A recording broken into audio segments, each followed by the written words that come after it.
السلام علیکم۔ جب لالچ کے بازار عام ہو جائیں تو رشتوں کے شہر ویران ہو جاتے ہیں، چاہے رشتے خون کے ہوں یا دوستی کے۔ سچائی اور اچھائی کی تلاش میں پوری دنیا گھوم لیں، اگر وہ آپ کے اندر نہیں تو کہیں بھی نہیں۔ کوشش کیجئے کہ زندگی میں کبھی کسی سے کوئی توقع نہ رکھیں، کیونکہ توقعات کا پیالہ ہمیشہ ٹھوکروں کی زد میں رہتا ہے۔ چڑیوں سے کہو شاخ نشیمن سے نہ اترے، اس دور کا ہر شخص عقابوں کی طرح ہے۔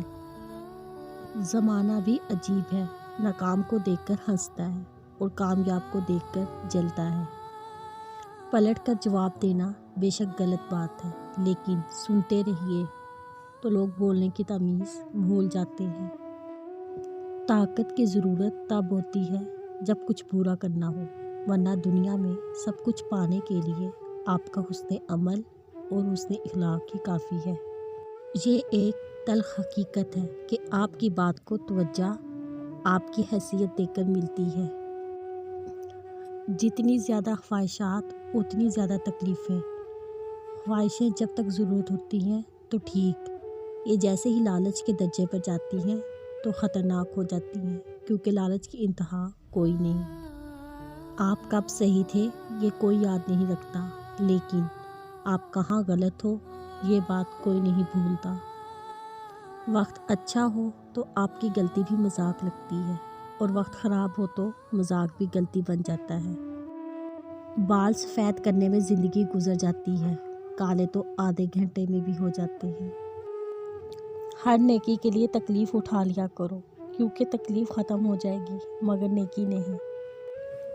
کسی دوسرے کے لیے سکھ ڈھونڈنے والے کی ذات پر سکھ آسمان سے برستے ہیں۔ لوگ ٹوٹ جاتے ہیں گھر بنانے میں، تم ترس نہیں کھاتے بستیاں جلانے میں۔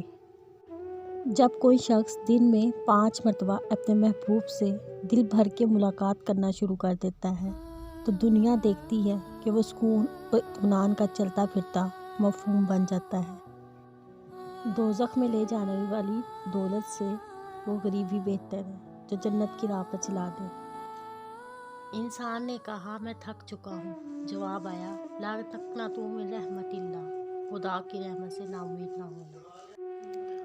اور پھر جب بھی محسوس ہو نہ کہ ہم بہت غریب ہیں، ہم پہ بہت مصیبتیں ہیں، اور جب مایوس ہو جاؤ تو کسی دارالایمان میں جاؤ اور ایک دن گزار لو۔ وہاں جب خود سے بھی زیادہ بے بس مایوس لوگ دیکھو گے، جہاں ماں باپ کا پیار نہیں ہے، جہاں رہنے کے لیے جگہ نہیں ہے، گھر نہیں ہے، یہ سب دیکھو گے تو اپنے دکھ غم پریشانی بھول جاؤ گے۔ ہم لوگ ناشکری میں ہی بہت کچھ کھو دیتے ہیں، جبکہ اللہ پاک نے تو ہمیں ہزاروں سے بہتر بنایا ہے۔